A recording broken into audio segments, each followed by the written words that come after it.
Oh mais bordel, mais où est-ce qu'elle est cette boutique?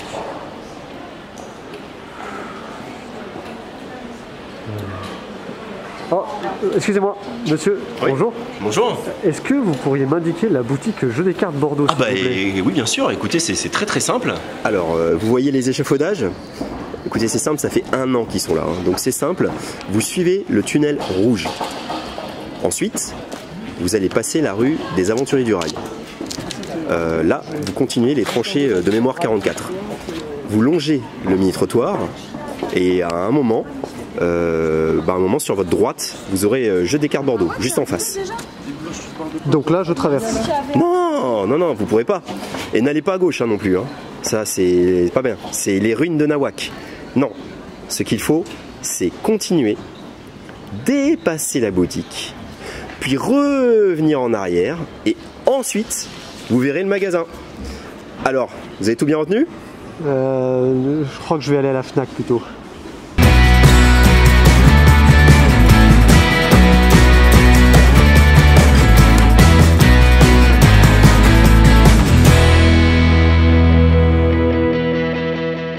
Et oui, c'est un vrai parcours du combattant pour venir au magasin, mais quand vous allez voir toutes les nouveautés qu'on a reçues dans cette vidéo, alors vous allez quand même vous précipiter, franchir tous ces obstacles et venir nous voir. Bienvenue à vous dans la vidéo du vendredi de la boutique Jeux des cartes Bordeaux. Salut Alex. Salut. Salut Antoine. Salut. Nous sommes là pour vous présenter les nouveautés de la semaine de la manière la plus dynamique et concise possible. C'est un rendez-vous que vous êtes de plus en plus nombreux à suivre et on vous en remercie chaleureusement chaque année. Je crois que nous sommes maintenant, chaque semaine, je crois que maintenant nous sommes à 4180 abonnés. C'est énorme dans notre créneau oui.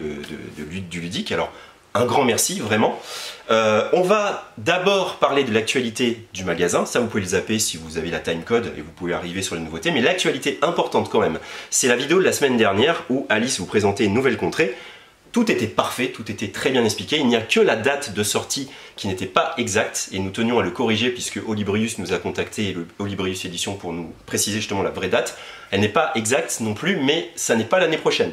Ce sera cette année, fin octobre, début novembre. Donc si le jeu vous a tapé dans l'œil, c'est quelque chose que vous pouvez mettre votre liste de Noël. Deuxième petite chose, c'est Nicodemus. C'est pas une petite chose, hein. On a une escape à la boutique samedi soir à 8 h avec un spécialiste embauché par Bombix qui va venir vous faire jouer pour trouver des indices cachés dans le magasin afin de découvrir les boîtes de Nicodemus qui vous permettront ensuite de jouer à Nicodemus, de découvrir ce jeu que je vais vous expliquer dans cette vidéo.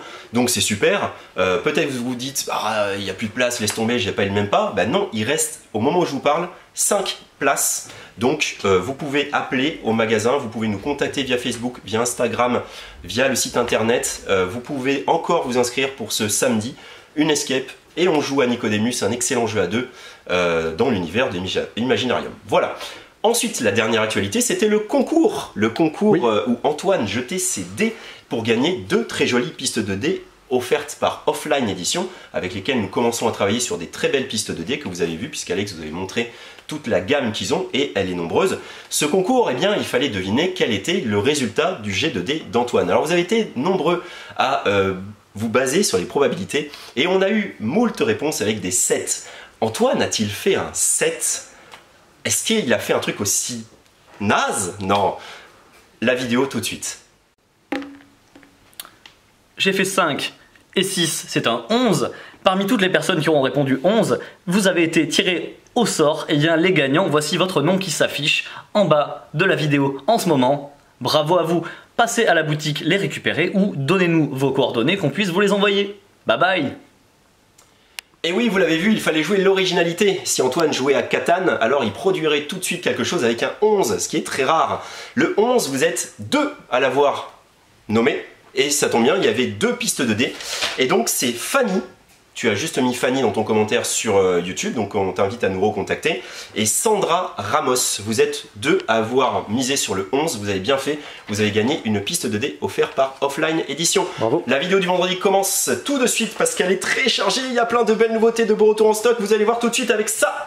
Cartographeur, alors, pour la petite histoire, avant que vous demandiez, est-ce que Cartographeur, la boîte de base, revient? Oui, mais dans les colis qu'on nous a livrés, elle était manquante. Donc on pense que le transporteur a oublié de nous la livrer. On devrait l'avoir incessamment sous peu. Mais nous avons eu Cartographer Heroes, qui est la suite de Cartographer, qui peut être joué indépendamment, être couplé avec Cartographer. C'est exactement le même principe. Ceux qui ne connaissent pas Cartographer, vous êtes des cartographes de la reine et elle vous envoie cartographier une contrée que l'on ne connaît pas. Vous allez avoir votre petit manuscrit comme ça qui est très très chouette. Alors c'est chouette à jouer avec des crayons de couleur. C'est vraiment super chouette. D'ailleurs sur internet, on a vu pulluler des photos de gens qui avaient fait leur partie avec des crayons de couleur et qui avaient pris du temps de dessiner les choses comme la mer, la forêt, les montagnes, etc. Puisque c'est un jeu où on va placer des formes géométriques, comme tu vois ici la mangrove, et on va décider si on la met en forêt ou en eau. On va la placer dans son petit parchemin et ainsi de suite jusqu'à ce que, à la fin donc d'un tour de jeu, d'une phase d'été ou de printemps ou d'automne ou d'hiver, on regarde les différents objectifs. Donc ici on est en printemps, c'est l'objectif A et l'objectif B qui vont marquer. Et ben là on regardera les bosquets du faune ou alors les marécages du Lem, et chaque joueur marque des points en fonction de ce qu'il aura fait sur son parchemin. Ensuite ce sera peut-être le A et le C, puis après le B et le D, etc. C'est très sympa, c'est très varié, on peut anticiper un petit peu. Ça change à chaque partie, donc les parties ne se renouvellent sans arrêt. On a un petit côté interactif qu'a mis un légende en Cartographer, c'est que de temps en temps il va y avoir des monstres qui vont sortir de ce paquet, et à ce moment-là vous allez donner votre parchemin à votre voisin de gauche et recevoir le parchemin de votre voisin de droite, et vous allez faire un dessin indiqué par la forme du monstre qui va embêter votre voisin, qui va devoir on va dire l'entourer pour essayer de perdre le moins de points possible à la fin de la partie, parce que toutes les cases font perdre des points de victoire. Cartographer Heroes, c'est une nouvelle map, ce sont des nouvelles missions couplables avec le Cartographer, mais ce qu'il y a aussi qui vient d'arriver également, c'est Cartographer Map Pack. Alors la reine est super contente de votre boulot de cartographe et elle vous envoie à Afril, à Neblis et à Undercity. Ce sont des nouvelles tuiles, enfin des nouveaux parchemins en fait. On voit ici l'une, l'autre, avec chacune leur petite lot de nouvelles règles.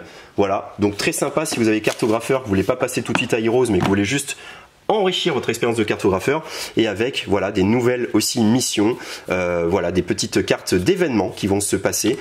C'est une extension, réellement cette fois-ci, elle ne peut pas être jouée toute seule pour cartographeur. C'est la fête du Rolling Rem, du Rolling Rights, lapsus révélateur, oui. Alex, puisque voici Rolling Realms. Alors Rolling Realms, certains d'entre vous le connaissent ce jeu, parce qu'il n'existait pas réellement, mais il avait été offert par Jimmy Stigmeyer pendant le premier confinement, lorsque beaucoup d'auteurs s'étaient mobilisés pour nous amuser.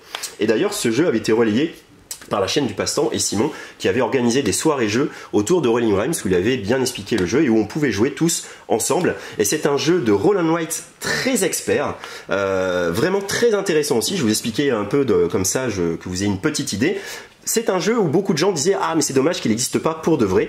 Et Jimmy Stigmeyer a cédé à la demande et il a vraiment édité le jeu. Alors c'est chouette, c'est sur des petites cartes effaçables. Donc on va écrire, etc. Donc chacun a son lot de cartes. C'est un jeu qui se joue avec de nombreuses cartes, mais on va jouer à chaque fois avec seulement 3 cartes. Donc alors là, diversité des parties.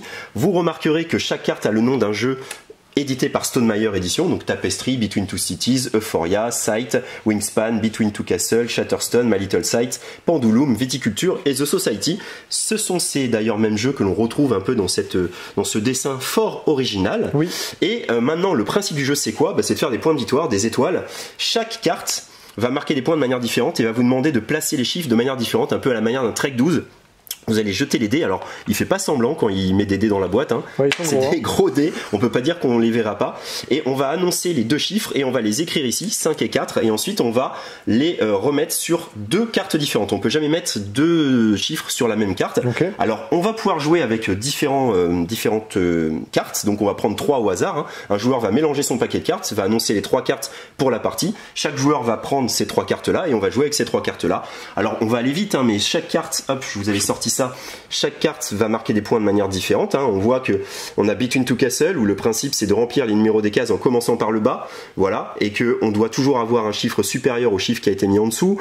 On a ici jamais le même chiffre, un peu à la Sagrada, un petit peu. Tu peux jamais écrire le même chiffre. Voilà, on a plein de choses différentes. Puis on a un petit côté très futé puisque des fois on va remplir des lignes ou des colonnes et gagner des cœurs ou des citrouilles. ou des pièces d'argent.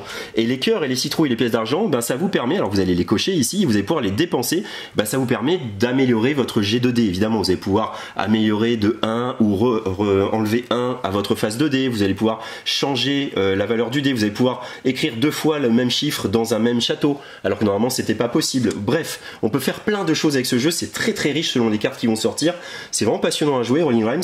Pour ceux qui l'ont essayé pendant le confinement, bah, tout le monde était unanime pour dire que c'était un excellent Rolling Right. Et maintenant, on a aussi une version solo qui s'appelle le mini-golf en solitaire. On va jouer avec ces cartes-là qui vont vous imposer en fait les royaumes avec lesquels vous allez jouer. Shatterstone, Side, Tapestry, règles adaptées, Shatterstone, Euphoria, Tapestry, My Little Side, The Society, Wingspan. Et bref, vous avez 18 trous comme un parcours de golf. Cool. C'est très chouette à jouer en solo aussi. Rolling Rhymes est donc disponible au magasin pour tous les amoureux du Roll and Write. Merci Jimmy Stigmeyer. Voilà, on continue avec, oui, Similo. Oui.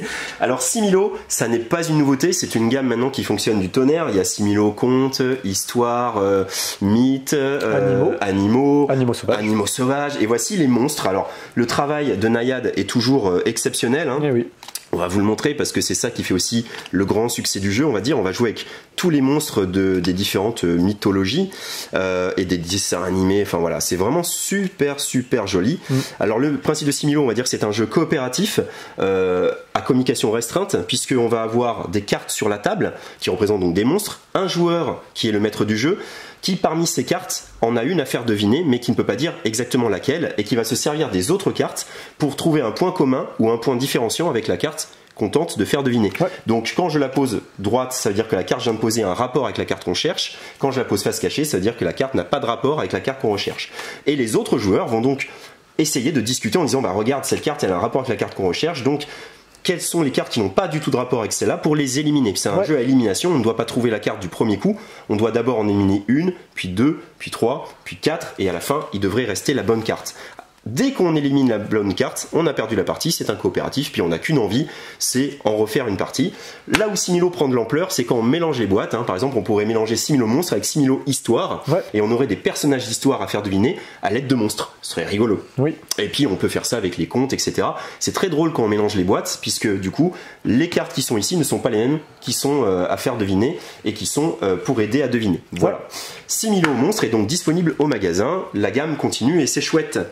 Un jeu qui revient après une très longue absence, édité par le Scorpion Masqué, un jeu donc de Jack Denyan, un jeu très original qui avait un gros succès mais qui avait disparu. Dans son boitage, je trouvais moins pratique. Là, c'est un boitage à la Connem. On sait que déjà c'est un format que les gens ils identifient comme un bon jeu de mots, et ils ont raison parce que mot pour mot, c'est un très bon jeu de mots. Je vais vous expliquer très vite le concept.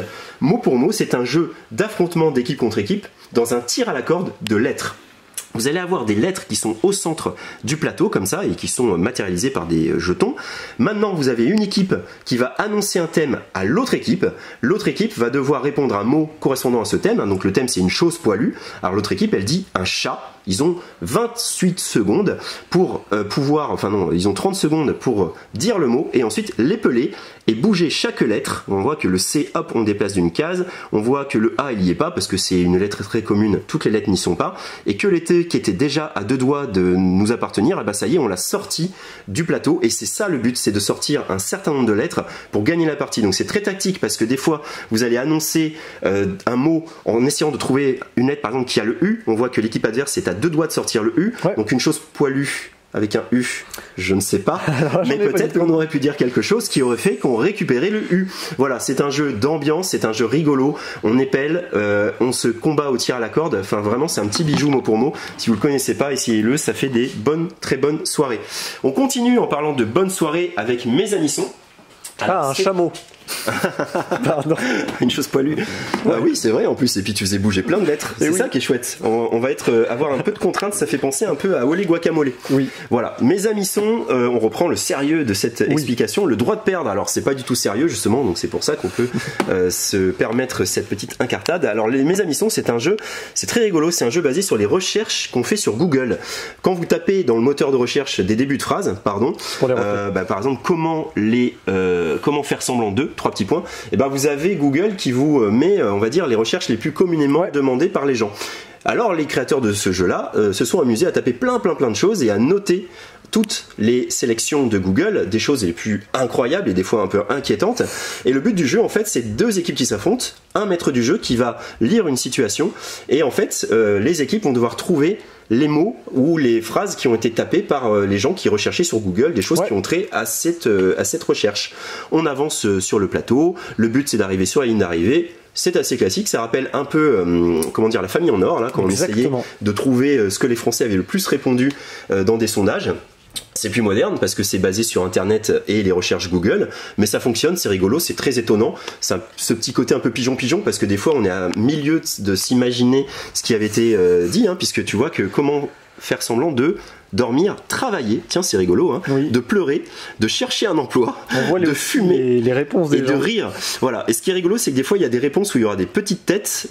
Ça, vous aurez des points supplémentaires parce que les auteurs eux-mêmes les ont trouvées très extravagantes et se sont dit que si vous avez réussi à trouver ça, alors vous méritez des points supplémentaires. Voilà, mes amis c'est pour des bonnes soirées aussi. C'est comme mot pour mot, c'est les bons petits jeux d'ambiance qui arrivent pour les fêtes de fin d'année.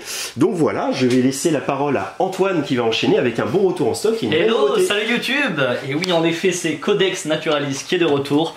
Codex Naturalis, donc un jeu de pose de cartes, d'optimisation. On va poser nos cartes pour aller faire notre petit parchemin, notre petit manuscrit qui va parler de la vie, de la nature, les insectes, les plantes, les animaux, les champignons. On va pouvoir poser des cartes sur les emplacements fournis par les cartes que vous avez précédemment posées. Les cartes vont vous fournir des petits icônes, des petits symboles, et puis il y aura certaines cartes, notamment celles qui vous font gagner des points, et bien qui vont vous demander des symboles. Donc vous sentez déjà la petite soupe de points, les petits nœuds au cerveau. C'est très simple, c'est très basique. Il y a des objectifs personnels, des objectifs commun, et puis c'est magnifiquement illustré avec les petites dorures qu'on peut voir déjà sur la boîte. Voilà, Codex Naturalis très attendu est enfin de retour. Hop là, juste à côté, Canvas qui sort cette semaine. Canvas, c'est magnifique. Alors, il n'y a pas marqué Canvas sur la boîte parce que, eh bien justement, on va apprécier l'art de cette boîte. Puisque c'est un jeu sur l'art, tout simplement. Nous allons être des artistes, nous allons faire des tableaux. Comment ça fonctionne? Eh bien, voici les tableaux que l'on devra réaliser. Ces tableaux, ils sont constitués de cartes comme ceci, transparentes, que l'on a glissées dans un protège-carte. Donc, on commence avec, en début de partie, 3 fonds, comme ceci. Et puis à son tour, on va pouvoir aller piocher des cartes comme ceci, les mettre dans sa main, et puis au bout d'un moment, quand on en a 3 au minimum, on pourra aller les mettre à l'intérieur et former notre tableau qui aura son propre nom, on va revenir dessus, je vous explique tout ça. D'abord, comment est-ce qu'on va aller faire nos petits scores? Eh bien, vous voyez, en début de partie, on va aller tirer au hasard 4 petites cartes de scoring comme ceci. Vous voyez qu'il y en a plein. J'ai ici répétition qui va me demander d'avoir la même forme qui reviendra par paire. Proportion, 3 symboles identiques et 2 identiques, et ainsi de suite. Donc les symboles sont ici les petites nuances, le triangle c'est les formes, ici le petit zèbre c'est les textures, et ici le contraste. Voilà, tout simplement. Comment est-ce que je vais récupérer mes cartes transparentes pour aller les mettre dans mes protège-cartes? Eh bien d'abord on a un marché que l'on va former comme ceci. Hop là, donc on voit enfance, dangereuse, attraction, à chaque fois il y a un petit mot qui apparaît et qui va former le nom de notre œuvre. À mon tour, je vais pouvoir donc récupérer une carte. La plus à gauche est gratuite, tout simplement, je peux la prendre, mais si je veux une autre carte parce que ça m'intéresse beaucoup plus pour aller scorer, eh bien je vais pouvoir avancer, mais il faudra que je paye avec ces petits jetons d'inspiration. D'accord. La première est gratuite, je vous l'ai dit. Si je veux aller sur la deuxième, il faut que je mette de l'inspiration sur la première carte. Si je veux aller sur la troisième, il faut que je mette de l'inspiration sur la première et la deuxième carte, et ainsi de suite. Bien sûr, si un joueur prend une carte sur laquelle il y a de l'inspiration, il la récupère non seulement la carte, mais aussi l'inspiration, il pourra s'en servir pour plus tard. Donc ça se calcule, ça rappellera Century à certains. J'ai mes cartes en main. Je vous l'ai dit, quand j'ai 3 cartes, je peux aller faire une œuvre d'art. Et bien je vais aller vous montrer l'œuvre d'art que j'ai réalisée. Elle se nomme Triste Échappé. C'est poétique, n'est-ce pas? C'est très joli. Alors, vous voyez, c'est sympa, hein, ça forme le nom, les petites cartes qui vont se superposer. À chaque fois, ça va faire une nouvelle œuvre d'art. Moi, je trouve ça vraiment très poétique, très zen. Quand on a fait notre partie avec les collègues, on s'est vraiment plu à raconter une histoire autour de notre petit tableau. Enfin, voilà, il y a un côté jeu de réflexion, mais il y a aussi un côté jeu d'ambiance un petit peu. Donc, comment est-ce que ça va scorer Triste Échappé? Eh bien, on va regarder par exemple la répétition. J'ai 2 fois le symbole triangle, j'ai 2 paires de symboles triangle, et bien on voit que ça va me faire récupérer des petits badges roses comme ceci, hop, que je vais mettre de mon côté. Ici 3 identiques plus 2 identiques, et bien je les ai, hein, j'ai au moins 3 identiques du triangle, et puis j'ai des contrastes comme ceci. Donc comme je ne le valide qu'une fois, je prends qu'un seul petit ruban, et ainsi de suite. Il va y avoir des cartes que j'avais préparées, hop là, Eh bien non, je l'ai perdu, c'est pas grave. Il va y avoir des cartes qui vont faire gagner des rubans, comme ceci. Au moment où vous la jouez, par exemple, une carte peut vous dire, pour chaque triangle qu'il y a dans la carte, donc ça va être marqué sur un des 5 emplacements ici, vous gagnez un ruban par exemple, donc là j'ai 4 triangles, et je gagnerai 4 petits rubans noirs. Ceux-là font gagner 2 points, mais les autres, comment ils font gagner des points? Eh bien c'est indiqué à chaque fois. Ici par exemple, hiérarchie, un ruban c'est 4 points, 2 rubans c'est 9 points, 3 rubans c'est 15 points, et ainsi de suite. Une fois que tout le monde a fait ces 3 petits tableaux, on compte les points. Donc c'est très simple, c'est très zen. Personnellement, c'est un petit coup de cœur parce que je trouve que pour un petit jeu qui ne propose pas une grande profondeur de règles, c'est hyper efficace. Et puis c'est beau, c'est poétique, c'est magnifiquement illustré, édité. On peut parler de la boîte qui s'accroche au mur. La boîte, donc hop là, le nom est quand même là, bien sûr. Et surtout, au dos, on va pouvoir accrocher sa boîte à la maison. C'est génial. Puisque la boîte est en elle-même une magnifique œuvre d'art. C'est excellent. Plateau en tissu. Et le plateau en tissu. Quand je dis que c'est magnifiquement édité, c'est magnifiquement édité. Voilà pour Canvas. Et juste à côté, nous avons Timeline. Alors, Timeline, je vous récapitule rapidement parce que tout le monde connaît plus ou moins Timeline. C'est ce jeu dans lequel on va aller poser des cartes d'événements sur une frise. Et il faudra qu'on respecte l'ordre chronologique des événements tout simplement. Et donc là, c'est le Timeline. Il était une fois l'homme. Donc avec des cartes qui retracent les grands événements de l'évolution de l'homme. Hop, je vous laisse dans la forêt avec Thomas. À la prochaine! Et oui, coucou par ici les amis, puisque je vais vous présenter Living Forest, le nouveau-né des éditions Ludonautes, qui nous ont donné entre autres Colt Express, un jeu de Aske Christiansen illustré par Apolline Etienne. C'est un jeu compétitif, même si vous allez les voir, il a des petites saveurs de jeu coopératif. C'est un jeu à partir de 10 ans pour 2 à 4 joueurs, pour des parties entre 40 et 1 heure de jeu. C'est un jeu sur les esprits de la forêt. Vous êtes un esprit de la forêt et vous allez lutter contre un ennemi commun qui vous balance plein de flammes pour essayer d'attaquer le grand arbre ancestral que vous essayez de défendre évidemment, mais ça n'est pas un jeu coopératif comme je vous le disais, puisque vous allez chacun essayer de défendre cet arbre évidemment, mais vous allez chacun essayer de gagner la partie. Il y a 3 manières de gagner la partie, donc c'est très riche. Vous pouvez avoir éteint 12 feux, vous pouvez avoir fait pousser 12 arbres différents, ou vous pouvez avoir récupéré 12 points de victoire qui sont ces fleurs de lotus. Qu'est-ce que ça va être que ce jeu de Living Forest, allez-vous me dire? Eh ben c'est un jeu qui mélange plein de mécaniques, la première étant une mécanique de deck building. C'est-à-dire qu'on va tous partir avec un paquet de cartes, comme ceci, que l'on va mélanger, et on va tirer des cartes les unes après les autres. Avant de commencer mon explication, je tiens à signaler que le jeu a été très resserré par rapport, on va dire, à son installation habituelle. Il manque des petits plateaux, etc. Parce qu'on manquait de place, on est navré, mais on va essayer de vous faire vivre tout ça le mieux possible. Donc on est reparti pour l'explication. On a à voir son petit paquet de cartes qui représentent des animaux de la forêt, animaux que j'appelle pour m'aider. Ces animaux, pour l'instant, ils sont de 2 sortes. On a des animaux simples et des animaux solitaires. Des animaux qui ne veulent pas être avec les autres animaux. Vous allez comprendre quelles incidences cela peut avoir. Alors pour ceux qui connaissent Misty Vale, on va avoir ce petit côté qu'on va tirer les cartes une à une de notre paquet de cartes en s'arrêtant quand on le veut, mais attention à ne pas prendre trop de risques. Pourquoi? Parce que je vais révéler ma première carte, tout va bien. Vous voyez, ces animaux me font apparaître des symboles que je vais essayer de collecter le plus possible, qui vont être soit des soleils, soit des plantes, soit de l'eau, soit du vent. Et ça, je vous expliquerai quelles conséquences ça aura. On va les tirer, ces cartes, et à un moment, on va avoir des animaux solitaires. Tout va bien. Quand va arriver un deuxième animal solitaire, un choix va s'imposer à moi. Pourquoi? Si je m'arrête maintenant, j'ai le droit de faire 2 actions différentes parmi les actions que je vais vous énumérer. Si je décide de pousser ma chance, bon ça va, tout va bien, et si je suis encore trop impétueux, j'ai un 3e solitaire qui va arriver. Attention, mon tour ne s'arrête pas, mais j'ai le droit qu'à une seule action. Voilà.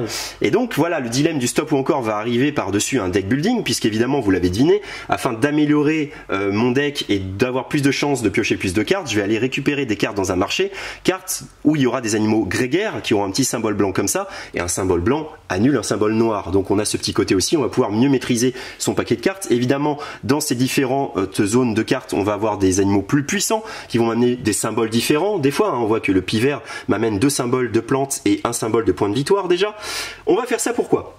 On reprend nos cartes et on additionne tous nos symboles. On a droit à soit une, si on était trop impétueux, soit 2 actions différentes. Les actions, ça va être des petites choses pour essayer de marquer des points, pour essayer d'aller éteindre des feux. Pourquoi? Les symboles d'eau, je vais les additionner et je vais pouvoir aller éteindre des feux d'une valeur inférieure ou égale à la valeur d'eau que j'ai générée par mes cartes animaux. Les symboles de soleil, je vais aller justement acheter des animaux qui sont dans un marché, je ne les ai pas développés, mais imaginez que sur chaque tas de cartes, puisqu'on a le premier paquet, le deuxième paquet, le troisième paquet, il y a 4 cartes qui sont développées dans un marché somme toute assez classique, et avec la valeur d'achat, je vais pouvoir acheter des animaux pour améliorer mon paquet de cartes. Les cartes vent vont me permettre de déplacer mon pion, alors moi je suis lui, vous voyez, lui là, donc je suis lui, et je vais pouvoir déplacer mon pion d'autant de cases inférieures ou égales à la valeur de vent que j'aurai générée. Ces cases vont me permettre de faire des actions, donc si je me déplace de 3 cases, par exemple je fais 1, je saute lui, 2 et 3, et j'arrive ici, je vais récupérer cette action là, et à chaque fois que je saute par-dessus un adversaire, je vais récupérer un de ces jetons là, moi j'en ai 3, on peut me les voler, je peux les voler aussi aux autres, c'est des jetons qui vont me faire soit un arbre, soit un feu, soit un point de victoire, et on y reviendra en condition de fin de partie. On va aussi pouvoir maintenant récupérer des cartes de feu dans son deck, ça c'est des cartes mauvaises, c'est une mauvaise action, je vous expliquerai comment ça arrive, et ces cartes on va pouvoir les éliminer grâce à ces croix là, afin d'améliorer son deck, donc on va dire d'épurer son deck. Voilà, c'est très riche, vous l'avez vu, pourtant c'est quand même assez simple à prendre en main, les règles se lisent très très bien. Une fois que chacun a fait ses actions personnelles, une ou deux je le répète, eh bien, ah oui, non, j'avais oublié, désolé, les points générés par les herbes vont me permettre de planter des arbres. Voilà, ça c'est le petit jeu un petit peu sympa, puzzle game.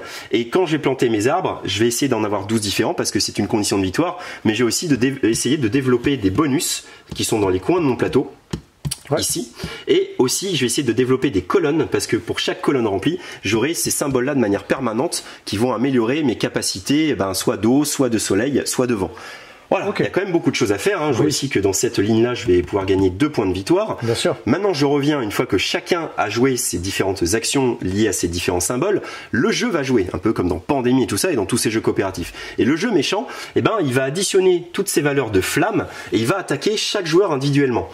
À ce moment-là, chaque joueur va calculer sa valeur d'eau et va voir s'il peut lutter contre le feu. Si j'ai une valeur supérieure à la valeur de feu, rien ne se passe. Si j'ai une valeur inférieure à la valeur de feu, je suis attaqué par des cartes en autant d'exemplaires qu'il y aura de valeur. Donc ça peut faire très très mal. Et ces cartes-là, c'est des animaux solitaires, attention, et c'est aussi des cartes donc, qui polluent mon deck. Fort évidemment que je vais pouvoir donc du coup détruire avec ces petits jetons-là que je récupère sur mon plateau. Vous avez suivi?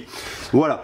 Donc maintenant, qu'est-ce que j'essaie de faire? J'essaie de lutter le plus possible pour arriver à une des 3 conditions de fin de partie et de victoire pour moi. C'est soit j'ai réussi à planter 12 arbres différents, et je rappelle que ce que j'ai volé à mes adversaires compte, donc il y a ce petit côté pique-plume, on va se courir après pour se sauter les uns par-dessus les autres pour pouvoir se récupérer les différents petits bonus qui peuvent nous permettre de gagner la partie. Soit j'ai récupéré 12 feux, soit j'ai 12 points de victoire. Et là encore, ça compte pour un point de victoire, ça compte pour des points de victoire, et les animaux comptent pour des points de victoire. Voilà, c'est quand même riche. Ça a des allures comme ça de jeu coopératif, mais ça n'en est pas un, et c'est ça qui fait toute son originalité. C'est un thème qui est très zen, qui est très porté, avec de très jolies cartes, avec différents animaux, etc. C'est très riche parce qu'il y a plein d'actions à faire, c'est très chouette, et voilà, si vous êtes séduit par cette présentation, eh bien le jeu Living Forest vous attend au magasin. Bravo les ludonautes, et merci à eux de nous avoir envoyé une boîte qui nous a permis de bien vous montrer tout le matériel afin de bien comprendre ce jeu qui est dense et très stratégique. Voilà. On va pas quitter la nature pour autant. On ne quitte pas la nature pour autant, puisque nous allons parler des oiseaux de Wingspan avec ce magnifique plateau, tapis néoprène, où vous pourrez retrouver le plateau de base sous sa forme tapis néoprène, mais de l'autre côté c'est un tapis recto verso, vous aurez le plateau de l'extension Océanie. Voilà, donc pour ceux qui sont des esthètes ludiques et qui aiment le confort de jeu, le petit plateau néoprène c'est chouette parce que vous posez vos cartes, c'est très agréable, et il y a des gens qui adorent ça. Ça a été pensé pour eux, bien évidemment. On rappelle du coup pour Instagram, si ceux qui veulent voir le tapis déplié. Tout à fait, oui, le tapis déplié, je ne l'ai pas déplié pour pas galérer à le remettre pendant cette vidéo qui durerait trop longtemps, puisqu'il est très dur à remettre, mais une fois que vous l'aurez sorti, eh bien, vous n'aurez pas besoin de le remettre. Voici un retour en stock, Century édition Golem. C'est rigolo parce que Antoine parlait de Century lorsqu'il présentait Canva, lapsus, encore un, puisque pour moi Canva c'est un Kanagawa qui a rencontré Mystic Duel, c'est pour ça que j'ai dit ça. Donc Century édition Golem, c'est le jeu Century que vous connaissiez peut-être, qui était un jeu dans, on va dire, beaucoup de gens le comparaient à Splendor, un jeu de moteur de ressources comme ça, où on va être de plus en plus fort, on va transformer ses ressources. C'est très très chouette Century, moi j'aime beaucoup ce jeu, et l'édition Golem, j'avoue, est très jolie aussi, dans un univers très Miyazaki avec des golems. Alors le thème c'est un peu comme Splendor, on l'oublie assez vite, mais il y a des jolis petits jetons comme ça, des petites gemmes de toutes les couleurs, et les cartes sont magnifiques aussi. Voilà, ça Century c'est un jeu, c'est pour si vous aimez les jeux comme ça de construction de moteur de ressources, Century vous pouvez vous y intéresser, et si vous attendiez l'édition Golem parce que l'autre édition vous la trouviez trop classique, l'édition Golem est disponible, mais pas que, parce que Century, ce projet de Emerson Matsushi, était en fait une trilogie. 3 jeux s'appelant Century avec des surnoms, et 3 jeux jouables seuls, mais couplables les uns avec les autres, donc le 1 avec le 2, le 1 avec le 3, le 1 avec le 2 et avec le 3. Wow. Ça, le gars, il doit en avoir dans le ciboulot pour avoir créé ça. Et la trilogie n'existait pas en Golem, et bien si, maintenant, elle existe, et en tout cas, on commence... chose très originale, par le 3, puisque le 2 n'est pas encore sorti. Donc Un monde sans fin est disponible, c'était donc un Century qui reprenait la mécanique de pose d'ouvrier. Voilà, et je pense que la semaine prochaine sortira certainement le 2, et donc la trilogie Golem existera, et ça il y a des gens qui vont être très contents de l'apprendre. On va reparler maintenant d'un retour en stock que personnellement j'attendais énormément, parce que c'est un jeu de Bruno Catala qui s'appelle Five Stripes, les jeans de Naquala, un jeu édité par Days of Wonder, un jeu qui avait eu l'As d'or à une époque où on s'intéressait peut-être moins à l'As d'or, je ne sais pas, mais en tout cas peu de gens savent, mais Five Stripes a eu l'As d'or, donc Bruno Catala avait déjà eu un As d'or. Voilà. Five Stripes, c'est un jeu qui revient en stock après une longue période, presque 2 ans, donc on se dit qu'il y a plein de gens, des gens comme vous qui regardez cette vidéo, qui sont peut-être pas dans le milieu ludique depuis très longtemps, et qui pour eux c'est une nouveauté, et bah tant mieux, on va essayer de vous le présenter comme une nouveauté. Five Stripes c'est un jeu très très riche, alors il y a plein de manières de marquer des points, il y a plein de stratégies, vraiment c'est foisonnant, mais la mécanique de base c'est très simple, c'est un awele. L'awele c'est ce jeu traditionnel africain où on va prendre des graines dans un pot et les essaimer dans les autres pots afin de capturer les graines de votre adversaire. Bruno Catala, qui aime bien partir comme ça de mécaniques déjà connues, comme les dominos pour King Domino, est parti de l'awele pour créer Five Stripes. Dans ce jeu, vous allez avoir un plateau qui est constitué de différentes tuiles, donc le plateau va être différent à chaque fois, et vous allez avoir des petits meeples, l'abréviation de My People, des petits donc jetons en bois représentant des petits personnages de différentes couleurs. En fait 5, puisque si vous êtes bon en anglais, Five Stripes ça veut dire les 5 tribus. Vous avez donc 5 tribus, et l'originalité c'est que vous ne jouez pas une de ces tribus, les tribus sont neutres, vous allez les attraper et essayer d'en tirer le meilleur profit. On va poser 3 petits pions sur chaque tuile au début de la partie. Le plateau va donc être entièrement rempli. Il y a les assassins en rouge, il y a les marchands en vert, il y a les sages en blanc, il y a les autres en jaune, les vizirs en jaune, il y a les bleus, c'est les bâtisseurs. Et à votre tour de jeu, vous allez vider une tuile et égrener chaque pion avec la seule, on va dire, obligation, c'est de finir avec un pion d'une couleur qui est déjà présent sur la tuile sur laquelle vous finissez. Exactement. Voilà, c'est-à-dire que là, je pourrais prendre ça et faire 1, 2, 3 et finir avec le vert. Tu vois, laisser le rouge ici, laisser le jaune là et laisser le vert là. Quand vous faites ça, vous déclenchez le pouvoir de ce fameux pion, en l'occurrence le vert. Donc là, si j'arrive avec mon vert, je prends les 2 verts déjà, et je vais déclencher le pouvoir du peuple. Alors les peuples, ils vont marquer des points de manière différente. Les assassins vont tuer des pions à une certaine distance du nombre d'assassins que vous aurez éjecté de la case sur laquelle vous avez fini. Les blancs vont permettre de les collecter, je crois me rappeler, pour pouvoir marquer, pour pouvoir acheter des jeans. Voilà, qui sont des cartes que vous pouvez acheter dans un marché. Les jaunes, c'est un système de majorité, vous allez les garder dans vous, mais les assassins peuvent les tuer, attention. Et celui qui en aura le plus va marquer plein de points. Les verts, c'est les marchands, ils vont vous donner accès aux cartes du marché, et c'est un jeu de collection qui se rajoute, puisque plus vous avez de cartes différentes, plus vous allez marquer de points. Qu'est-ce que j'ai oublié? Les bleus, ils vont vous donner accès à des sous, et les sous, pourquoi c'est important? Parce que dans ce jeu là tout est tendu, notamment le tour de jeu. Pour chaque tour de jeu, vous allez placer votre pion et vous allez payer à l'emplacement où vous vous placez. Donc si vous voulez être sûr de jouer en premier, vous allez vous mettre là, mais vous allez payer très très cher. Et si vous mettez là, alors vous payez tout de suite, mais si quelqu'un paye plus que vous, bah vous jouerez qu'en deuxième.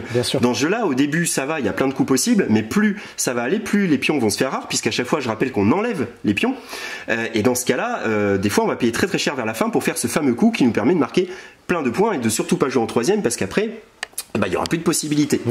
Autre truc très sympa, c'est que quand on arrive à vider entièrement une case, dans ce jeu là, il ne faut pas laisser un pion tout seul. Tu vois, moi je vais repérer ce vert là qui est là tout seul, donc je vois qu'il y a ces 2 là qui sont à 2 de distance, ça tombe bien, je dépose le bleu ici, je dépose le vert là, j'enlève donc les 2 verts, je fais le pouvoir du vert, mais en plus de ça j'ai vidé la tuile, et donc elle m'appartient, et je vais poser un de mes petits chameaux, et je marquerai les points de victoire de la tuile. Chaque tuile marque des points de victoire indiqués sur sa tuile, et en plus de ça je vais déclencher les pouvoirs de la tuile.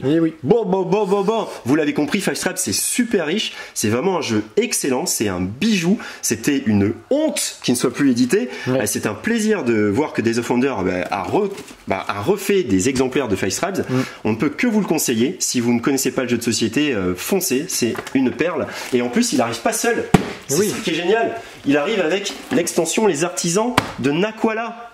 Et oui, les stations de Naquala, alors elle aussi elle avait disparu depuis super longtemps, je vais pas vous la faire dans le détail, mais en gros vous allez avoir une montagne qui va un peu casser vos déplacements de vos pions. Vous allez avoir un gouffre qui va faire que vous pouvez pas passer par les gouffres évidemment, et vous allez avoir des cités voilà, qui vont, où il y a des marchands de l'Aquala qui vont permettre de récupérer des tuiles bonus, enfin bref, encore des nouvelles manières de marquer des points, et également les caprices du sultan. Cette fois-ci, ce seront des objectifs qui seront posés sur les différentes tuiles et vous allez essayer de créer ces objectifs pour récupérer la carte objectif qui vous permettra de marquer des points et des sous, qui vous permet, je rappelle, de payer pour jouer dans les meilleures places. C'est génial, Five Tribes. Rien que d'en parler, tu vois, j'ai envie d'y jouer. Et je me dis que ce soir, on aurait dû jouer à Five Tribes. J'aurais donné mon Five Tribes. On va jouer à quoi alors? On va jouer à The Hunger. Parce que évidemment, The Hunger, on va y jouer parce qu'on adore ce jeu. The Hunger, quel enchaînement quand même. The Hunger, c'est le nouveau jeu de Richard Garfield. Excusez-moi du peu, Richard Garfield, c'est quand même Magic, mais c'est aussi Bunny Kingdom. Et Bunny Kingdom, c'est quand même un super méga jeu de draft. Et c'est aussi King of Tokyo. Donc le gars, il s'y connaît un peu dans les jeux comme ça de combo. Et The Hunger, j'ai l'impression qu'il s'est dit, moi j'ai joué à Clank. Et j'ai l'impression qu'on peut faire quelque chose avec cette mécanique de deck building et de déplacement de pions, mais un truc peut-être plus poussé, vous allez voir.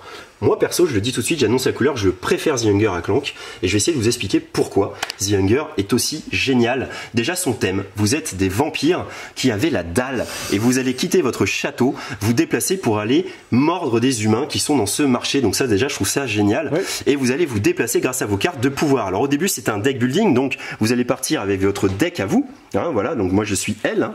Je suis, je sais pas, j'ai des trop petits yeux, donc je suis elle. Et ouais, je suis elle. Et donc je récupère ces 6 cartes. C'est un deck building très nerveux puisque on a 6 cartes au début et on en joue que 3 à chaque tour. Donc ça aussi, ça casse un peu le deck building où c'est toujours 5 cartes. Hein, souvent, hein, on a 10 cartes, on en joue 5. Là, il a dit non, vous en avez 6 et vous en jouez 3. Ça, c'est des cartes de pouvoir. Les cartes de pouvoir, c'est ce qui va vous permettre de vous déplacer. Donc au début, on peut bien se déplacer. Vous allez voir, on peut bien tracer puisque nous, on part d'ici, de ce château là, et là c'est des cases qui vont vous permettre de vous déplacer. Alors dans le cimetière il n'y a pas un qui vit, vous pouvez pas becter, mais à partir de là vous allez pouvoir mordre tout ce qui va vous faire plaisir dans ce marché, mais vous allez voir qu'il va falloir aussi des fois pas mordre trop, vous allez comprendre pourquoi. Donc ces cartes de pouvoir vertes, c'est un type de carte. Autre carte qu'on va pouvoir trouver dans le jeu, les familiers. Les familiers, on va les récupérer aussi dans le marché, et ces familiers, vous allez, quand vous les récupérez, soit les mettre sur le dessus de votre deck pour être sûr de les repiocher, soit dans votre défausse, et puis vous les repiocherez plus tard, et lorsqu'ils vous arrivent, vous les mettez devant vous, et chaque familier a des petits pouvoirs qui vont vous permettre d'améliorer votre partie, et de faire des petites choses, de pouvoir de pioche et de défausse la plupart du temps. Vous allez pouvoir voir pourquoi on veut se défausser de certaines cartes. Pourquoi? Parce que le but du jeu, c'est de marquer des points de sang. Les points de sang, ce sont les humains qui vous les amènent. Quand vous allez vous déplacer dans les différents lieux qui sont la montagne, la plaine, alors là, le plateau n'est pas entièrement développé, hein, Alex, hein, évidemment. Le plateau, en entier, non, il n'est pas là non plus. Ah si, on le voit là. Ouais, on le voit ici. Il est très grand comme ça, avec la montagne, la plaine et la forêt, et aussi le parcours maritime, qu'on ne voit pas là. Qu'est-ce qui va se passer? Quand vous allez vous déplacer, vous allez vous déplacer grâce à vos cartes. Et pourquoi je préfère ce jeu à Clank? Eh bien parce que dans Clank, vous avez des bots et vous avez aussi des pouvoirs d'achat. Et des fois, vous avez que des bots, alors vous les achetez, ou des fois, vous voulez vous déplacer, vous n'avez pas de bots. Là, vous faites ce que vous voulez. C'est ça qui est génial dans Richard Garfield. Si j'ai ça, 2 plus 2 plus 1, j'ai 5 et j'en fais ce que je veux. Si je veux me déplacer de 5 cases, je peux filer très très loin. Si je veux me déplacer de 2 cases et acheter quelque chose dans la ligne des 3, je peux le faire. Ou me déplacer de 3 cases et acheter quelque chose dans la ligne des 2. Ou me déplacer de 4 cases et acheter quelque chose dans la ligne des 1. Je ne vais pas tous vous les faire, mais si je vous les ai tous faits. Donc, cette ligne-là, c'est là où apparaissent les cartes, où il y a des humains, où il y a des pouvoirs meilleurs. Hein. J'adore la forme brumeuse qui vous permet de vous déplacer jusqu'au prochain puits. Et puis c'est ça, et vous allez voir que ça peut être très intéressant. Donc il y a des pouvoirs meilleurs pour se déplacer mieux, pour se téléporter, etc. Parce que mince, on est quand même des vampires. Il y a aussi des humains, il y a des militaires, il y a des nobles, il y a des religieux, il y a des paysans. Et puis ils ont tous un peu leur particularité. Et certains vont vous embêter. Et c'est ça qui est rigolo, là, Richard Garfield, il s'est fait vraiment plaisir. Vous avez des humains, des fois, ils vont être épicés. Donc quand vous les mangez, alors ils sont appétissants, ils rapportent des points de victoire, hein, ça par exemple lui il me rapporte 1 point de victoire, mais par contre ceux qui sont épicés, quand ils vont ressortir dans mon deck, je serai obligé d'aller me désaltérer dans une source d'eau. Et donc j'aurai pas le choix, même si j'étais en train de partir pour ailleurs, je suis obligé d'aller dans une source d'eau parce que je suis obligé de me désaltérer. Il y a des humains qui vont être un petit peu éméchés. Et eux, ils vont me donner un petit goût alcoolisé dans le sang, et puis je vais me déplacer de trop de cases, puisque je vais être obligé de me déplacer de 4 cases en m'éloignant du château. Ce qui est cool quand vous vous éloignez du château, mais quand vous êtes en train de revenir vers le château. Pourquoi? Parce que vous êtes des vampires et qu'il faut que vous reveniez avant que la nuit Et oui. arrête et que le jour se lève et que vous soyez brûlés. Donc il faut que vous soyez rentrés dans votre château. Et ben si vous avez un humain alcoolisé qui vous fait reculer de 4 cases, ça va être plus compliqué de rentrer vers le château. Mais c'est là que dans ce jeu-là qui est très rigolo, vous allez vous dire ah j'aurais pas dû le becter lui. Oui. Maintenant oui il me faisait des points mais il est alcoolisé, j'aurais peut-être pas dû. Ouais, plus on mange, plus le château paraît très loin. Ouais, c'est ça qui est vraiment excellent. Vous avez aussi ceux qui ont de l'eau bénite. Quand vous allez sortir de votre deck également, eh ben ils vont vous empêcher de chasser. Chasser, c'est cette action-là qui vous permet de récupérer des cartes dans le marché, soit à 3, soit à 2, soit à 1. Ce qui est très sympa, c'est que les cartes vont ensuite se décaler, des nouvelles cartes vont apparaître et que toutes les cartes qui restent dans la zone 1 vont s'accumuler. Ouais. Alors des fois, pour 1, on fait des trucs pas chers, mais on mange trop. Parce que ces humains-là, ils valent 0, donc ils vont polluer votre deck. Et là on a vraiment le côté deck building, c'est comme on aime bien, c'est on alourdit son deck et on se sent de plus en plus ballonné et on est là de moins en moins à se déplacer. Et alors qu'est-ce qu'on peut faire? Eh ben on va digérer les amis. Et oui, parce que ces humains, qu'ils soient nobles, qu'ils soient militaires, qu'ils soient paysans ou qu'ils soient religieux, il y a des endroits sur le plateau où on peut les digérer. Par exemple là tu vois ce pion là, il est dans une caserne, il pourrait digérer un militaire de sa main ou de sa défausse. Les cartes digérées, eh ben elles vont rester dans vos points de victoire mais elles vont alléger votre deck. Voilà, c'est super thématique, c'est très rigolo. On va aussi pouvoir aller dans les sépultures pour récupérer des missions. Et là, c'est le côté Bunny Kingdom. Au début de la partie, on a 2 missions qu'on a révélées pour tous les joueurs. Mais pendant la partie, on va pouvoir récupérer des missions à soi. Ouais. Et ces missions sont toutes différentes, vous permettent de marquer des points de manière différente. Et donc, vous allez construire votre deck de manière à répondre à ces fameuses cartes missions. Voilà, c'est génial. 15 tours de jeu. 15 tours de jeu, c'est rapide, c'est dynamique, c'est nerveux. C'est un deck building très solide. On va pouvoir faire plein de choses. Et puis, on va vraiment gérer son paquet de cartes. On a vraiment ce côté-là qui est vraiment exceptionnel. Et on va rentrer, récupérer des trésors aussi. Il y a plein de choses à faire, je vous raconte pas tout. Mais on va rentrer surtout avant le 15e tour pour au moins atteindre ici. Voilà, oui, pour pouvoir, ici, alors ça c'est le plateau méchant, mais un plateau gentil où ici vous perdrez 25 points de victoire. Ouais. Petit à petit vous allez perdre de moins en moins de points de victoire et vous allez plus perdre de points de victoire quand vous serez au château. Là c'est le plateau méchant. Là, tout là, vous êtes mort, vous êtes mort, vous êtes mort, vous êtes mort, vous êtes mort, vous êtes mort. Ah, cimetière, vous perdez 5 points de victoire, mais vous êtes en vie, vous pouvez compter vos points. Château, vous pouvez récupérer, si vous êtes le premier, des points de victoire. Donc 10 points pour le premier, 6 points pour le deuxième, 4 points pour le troisième, et puis s'il y a un quatrième, 2 points. Ça joue jusqu'à 6. Faut se noter ça aussi. Oui. C'est un jeu qui peut être totalement ambiance, je pense, à 6, parce qu'avec la règle de quand tu atterris sur le pion d'un autre joueur, tu as le droit de déplacer en avant ou en arrière. Tu as des petits coups super méchants, tu as des familles qui interagissent avec ça. C'est super rigolo. Voilà. Vous avez compris, nous on adore The Younger. Oui. C'est un jeu qu'on n'arrête pas de jouer, qu'on va encore jouer ce soir, et c'est un gros coup de cœur pour nous. Voilà. Voilà. Il est temps de retrouver Antoine pour vous parler des jeux de rôle. C'est par ici. Et recoucou YouTube, on est là pour l'actualité jeu de rôle. L'actualité jeu de rôle, eh bien cette semaine c'est Donjons et Dragons. Vous êtes en train de vous dire quoi? Un nouveau Donjons et Dragons? Non, non, non, pas du tout, je vous explique. C'est la nouvelle version de Donjons et Dragons, la 5e édition. Donc on est toujours sur la 5e édition. Ça signifie que les livres que vous avez déjà à la maison sont toujours valides, sont toujours les mêmes règles. Vous pouvez garder votre moine à niveau 14 dans la tombe de l'annihilation, il n'y a pas de problème. Mais en fait ce qui a changé, eh bien c'est la traduction. Hop là, on va jeter un petit coup d'œil ensemble. Le contenu donc est le même, ça a été traduit différemment, ça a été mis en page différemment et les illustrations sont aussi différentes. Mais voilà, je le répète, les règles sont les mêmes, pas d'inquiétude pour ceux qui ont déjà les bouquins. Pour ceux qui n'ont pas les bouquins, eh bien bonne nouvelle, parce que je parle pas souvent des prix pour les jeux, mais là on va en parler parce que c'est tout simplement ni plus ni moins que 10 € moins cher pour chacun des bouquins du triptyque de base. C'est cool. C'est vraiment intéressant de commencer à jouer à Donjons et Dragons maintenant, d'autant plus que il y a désormais, et ça c'est une réelle nouveauté, l'essentiel de Donjons et Dragons tout simplement. Alors c'est quoi? Eh bien c'est une boîte d'initiation alternative à la boîte d'initiation qu'on connaissait déjà.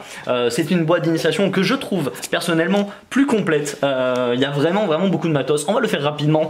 Donc le livret de règles simplifié forcément. Une aventure qui se nomme Le Dragon de la Flèche de Givre. Une carte géographique. Un écran du maître du jeu, les fiches de personnages, les dés évidemment, et des cartes de personnages, d'objets, de lieux, etc. Ça peut être très utile et complètement recyclable pour vos prochaines aventures. Donc là, on est aussi sur du petit prix, puisqu'on est c'est bien 20 €, c'est bien 20 €, hop là. Et ouais, franchement, pour se lancer dans Donjons et Dragons, je crois que c'est vraiment le moment. Hop là, avec cette belle boîte qui est l'essentiel, qui je trouve porte très bien son nom. Ça, c'est nouveauté Donjons et Dragons, mais hop là, j'ai aussi Cette petite chose, Robin Hood pour Trinité. Trinité, c'est un jeu de rôle dans lequel on joue des êtres réincarnés et donc on va pouvoir revivre nos vies précédentes et donc on va pouvoir retrouver, retracer la vie de certains grands personnages de l'histoire. Et bien ici, on va se mettre dans la peau de Robin Hood, tout simplement. Joli programme. C'est tout pour moi. Je vous dis à la semaine prochaine. Bye bye. Ça y est, vous suivez encore parce que c'est pas fini. Cette vidéo, elle est riche parce que l'actualité est riche. Et là, on arrive sur le jeu à deux. Et il y a 3 gros trucs en jeu à deux. On va commencer par le premier gros truc, c'est Nicodemus. C'est un jeu de Bruno Catala et Florian Siriex et illustré par Felideus Boubastis. Et c'est très particulier comme design, hein, puisque si vous aimez Imaginarium, vous allez être en terrain inconnu. Si vous connaissez pas Imaginarium, bah, ça reprend un peu ce même design comme ça, très original. Un parti pris graphique très audacieux, très osé. C'est vrai qu'il y a des gens qui vont tout de suite dire stop, moi j'aime pas, je peux pas entrer dans ce jeu là. Puis il y en a qui vont être totalement séduits déjà par ce look qui sort de l'ordinaire.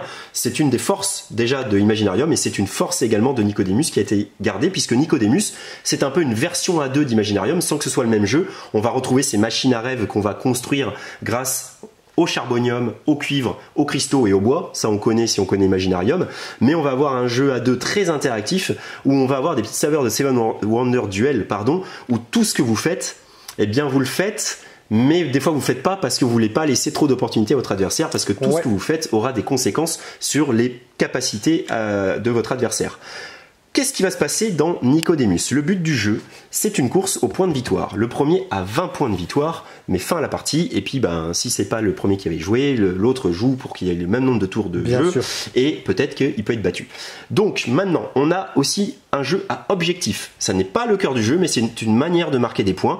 Ce sont des objectifs que on va pouvoir valider pendant la partie et qui vont être tous différents selon les parties, puisqu'on les tirait au hasard et qu'il y en a plein, on n'a pas tout sorti. Le matériel est très chouette et ça, il y en a plein, c'est des jolies petites tuiles en carton. On va avoir les cartes qui font le sel du jeu, ce sont les cartes des machines à rêve, justement ces fameuses machines que vous allez construire puisque vous êtes dans l'univers des machines à rêve, que ce monsieur Nicodemus part à la retraite et que vous allez montrer que vous êtes très fort pour pouvoir le remplacer. Maintenant, à votre tour de jeu, vous avez 5 cartes en main, ou 4. 5 cartes en main. Ouais, 5 cartes, c'est ça. Donc il m'en manque une. Voilà, déjà 5 cartes en main. Et à votre tour de jeu, vous faites une action parmi deux qui est soit de jouer une carte sur le tapis roulant, soit de construire une carte du tapis roulant. Pourquoi vous allez jouer une carte sur le tapis roulant? Pour activer le pouvoir de la carte, par exemple, ou alors pour pouvoir récupérer la ressource indiquée par la carte. C'est ça, hein? Oui. Autre raison pour laquelle vous allez pouvoir faire ça, eh bien, c'est récupérer du charbonium. Et récupérer du charbonium, autant de charbonium que le nombre de points que vous voyez indiqué là dans l'étoile. Alors évidemment, là, pour cette carte-là, vous ne posez pas la question, vous récupérez pas un charbonium, vous récupérez 3 charboniums. Évidemment. Mais là, vous récupérez soit 2 charboniums, soit un cube de bois. Soit on fait l'effet. Voilà. Ou soit vous faites l'effet. Alors il va y avoir des effets de troc de ressources qui vont permettre de transformer les ressources. Il n'y a pas de ressources plus cotées que d'autres, mais il y a des ressources dont vous allez avoir besoin plus que d'autres pour construire des machines qui sont sur le tapis roulant. Alors le côté sympa, c'est que, et dilemme, c'est que plus je vais poser de cartes pour faire leurs effets ou récupérer des ressources, plus il va y avoir de cartes sur le tapis roulant, plus je vais pouvoir donner l'opportunité à mon adversaire de construire les cartes que je viens de poser. Donc il faut bien surveiller les ressources qu'il a pour pas lui offrir un truc qu'il pourrait construire trop facilement. Et plus aussi, je vais m'éloigner peut-être de cartes potentiellement qui m'intéressent. Pourquoi? Parce que maintenant, imaginons que je pose cette carte-là, que je fais mes petites affaires, que mon joueur joue, et que moi je voulais construire cette carte-là plus tard. Eh bien, elle n'est pas gratuite pour moi. La seule carte qui est gratuite, c'est la dernière qui a été posée. Toutes les autres, et c'est l'origine du charbonium, je vais devoir poser un charbonium, un petit peu comme dans Canva qu'avait expliqué Antoine, pour pouvoir les refuser et accéder à la carte qu'il me faut. Donc vous comprenez que le charbonium, c'est aussi le nerf de la guerre, et que plus je vais poser des cartes pour récupérer le charbonium, et plus je vais éloigner la carte que je voulais. Voilà, donc on a ce côté dilemme de Bruno Catala et Florent Siriex qu'on aime beaucoup et qu'on retrouve ici. Maintenant, les fameuses cartes que je vais construire, eh ben, je vais les construire dans mon bric-à-brac. Elles vont m'apporter des réductions pour les prochaines cartes que je construirai. Bon, par exemple, là, j'ai une réduction de 1 cuivre pour toutes les prochaines cartes que je veux construire, et également d'un cube de mon choix. Ça, c'est chouette. Et j'ai aussi une réduction d'un charbonium. Quand je voudrais poser des charboniums, en fait, le premier, je ne le poserai pas. Sachant que quand tu l'as construit, tu as marqué directement les points de victoire. Et aussi, également, c'est l'autre manière de marquer les points de victoire, Alex. Tu as tout à fait raison, parce que toi, tu es un grand joueur de Nicodemus sur BGA. Et donc, tu vas pouvoir également tout de suite marquer les points de victoire. Et ce sont ces fameuses machines que lorsque vous allez les poser, vous allez vérifier que vous n'avez pas la condition d'un objectif qui est ici en haut sur le plateau, comme par exemple avoir des machines qui produisent pour 2 charbonium ou pour 2 cuivre, ou alors d'avoir 2 machines jaunes, ou avoir 4 machines de couleurs différentes, ou avoir 2 machines complètement identiques, ou avoir des machines à 1 blanches. Voilà. Donc ça, c'est vraiment tout le sel du jeu, c'est de construire ces machines, de détruire les machines de l'adversaire grâce à ces cartes rouges, hein, puisque là, les cartes rouges sont les cartes agressives. Oui. Et attention, il y a un jeu d'optimisation. Pourquoi? Parce que maximum 3 cartes dans votre bric-à-brac, la 4e carte fait dégager toutes les autres. Donc à vous d'optimiser aussi le placement de vos machines afin de récupérer les points de victoire liés aux objectifs et ne pas gâcher.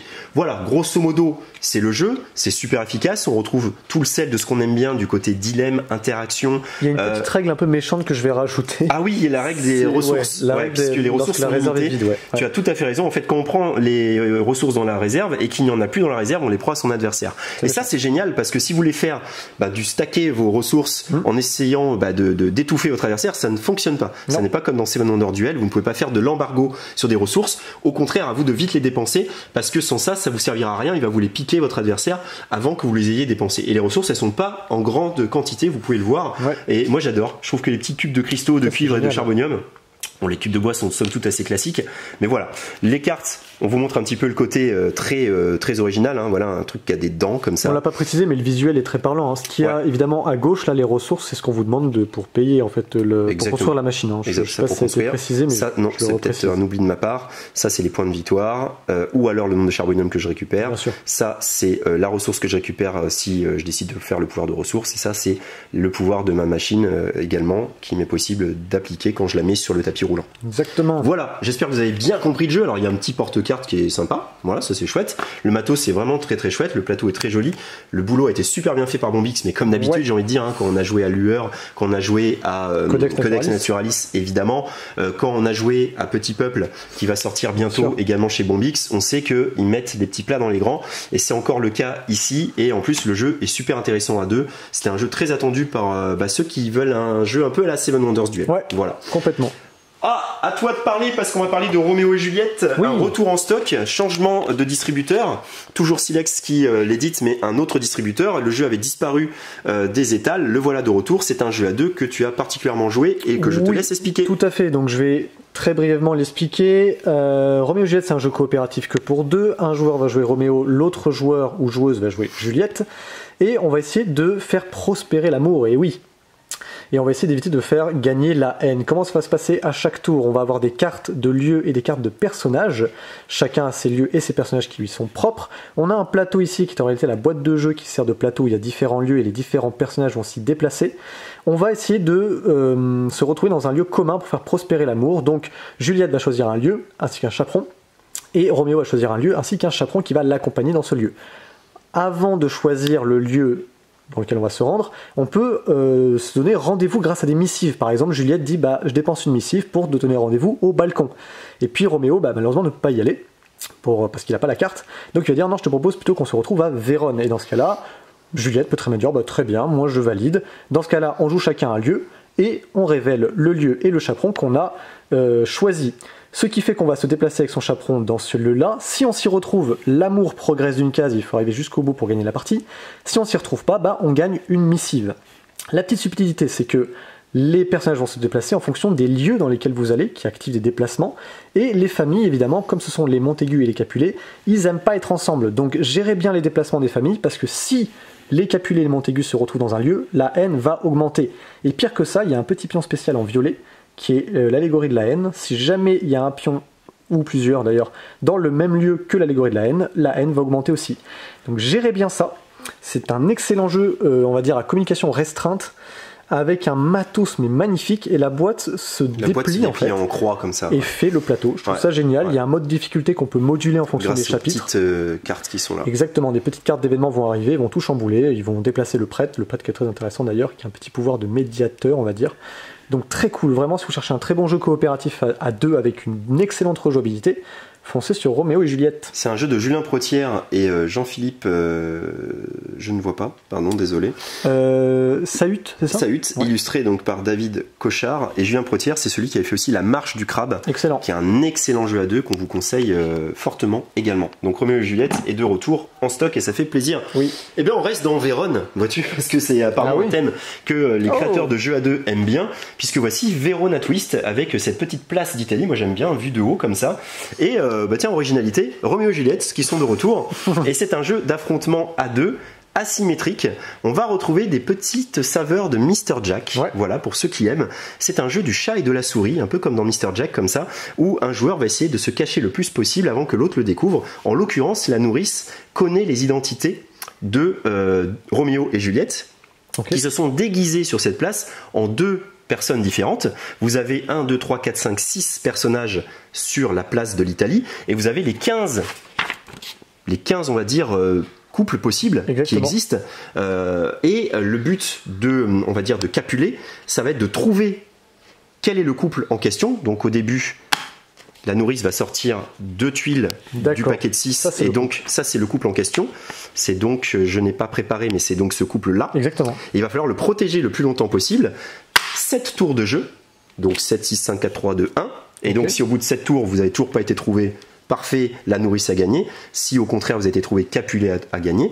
C'est un jeu où vous allez retrouver le côté Mr. Jack, c'est-à-dire que clairement les joueurs vont déplacer les pions sur le plateau. Vous notez qu'il y a 2 zones, cette zone-là, la zone centrale de la place, et la zone extérieure à la place. On va déplacer les différents pions qui se déplacent tous de différentes manières indiquées ici. La princesse se déplace comme la dame aux échecs, le prince comme le roi aux échecs, le noble va se déplacer un peu comme la tour, on va dire, le serviteur d'une seule case mais pas en diagonale que de manière orthogonale, lui c'est comme le fou aux échecs, on va dire, et le moine il peut sauter sur la prochaine case vide. Donc chacun a sa propre particularité, on va les déplacer les uns après les autres, et une fois qu'on l'aura fait, on va les retourner. Comment on voit qu'un pion a été retourné? Là c'est sa manière de se déplacer qui apparaît ici, et hop, là il est sur sa phase inactive, il a donc été déplacé. Quand tous les pions ont été déplacés, un petit peu comme dans Mr. Jack, alors le Capulet va demander à la nourrice, voilà, si Roméo et Juliette sont dans la même zone ou pas dans la même zone. Donc si par exemple Roméo et Juliette c'était ces deux-là, ils sont dans la même zone. Exactement. Et tout personnage dans la même zone, alors ces deux-là sont dans la même zone, attention, ces deux-là sont dans la même zone, mais ces deux-là ne sont pas dans la même zone. Donc je peux éliminer le couple qui correspond à ces deux-là. Tout en bas. Voilà, exactement, celui qui est tout en bas. C'est pour ça que je le trouvais pas. En l'occurrence, si on reprend notre exemple où je crois que c'était Roméo et Juliette étaient là, imaginons qu'ils disent non, ils sont dans la même zone. Oui, ils sont dans la même zone, puisqu'on voit bien qu'ils sont dans la même zone après déplacement. Alors il va pouvoir éliminer tous ceux qui ne sont pas dans la même zone. Donc eux deux ne sont pas dans la même zone, lui n'est pas dans la même zone, eux ne sont pas dans la même zone. Et il va pouvoir les retourner. Et évidemment, comme dans Mr. Jack, l'étau va se resserrer autour de la nourrice qui va essayer de garder le plus longtemps possible l'identité secrète de Roméo et Juliette. En tout cas, le temps de tenir 7 tours de jeu. C'est méga tendu. Ce côté Mr. Jack, on ne le trouve pas que dans la mécanique, mais on le trouve aussi dans la difficulté à incarner la nourrice, comme il était difficile d'être Mr. Jack. C'est pour ça que le jeu, comme d'habitude, vous propose dans ces jeux asymétriques de jouer 2 parties, chacun étant tour à tour la nourrice ou alors le Capulet.